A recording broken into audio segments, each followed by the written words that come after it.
Hi friends, this video shows how to block ads. I will be showing multiple methods.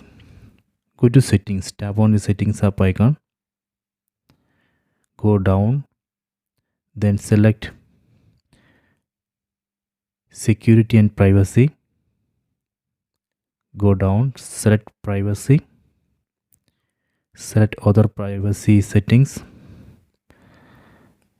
then select activity controls. So here we have to turn off some settings. First, web and app activity, we have to turn off this. Right now it's on.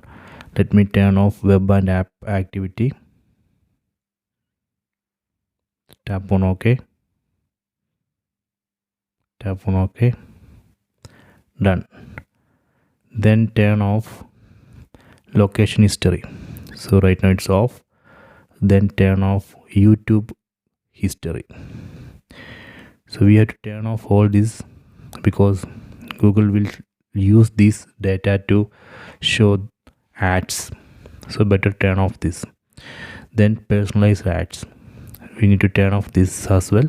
You can see ad personalization is off. So we have to turn off all these settings, then go back, then select ads. Here we have to reset advertising ID, tap on confirm, then delete the advertising ID, then tap on delete advertising ID, done.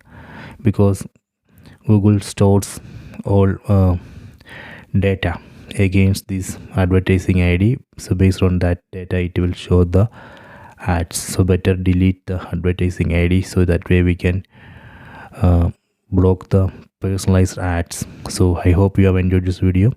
Please subscribe my channel, please like and share the video.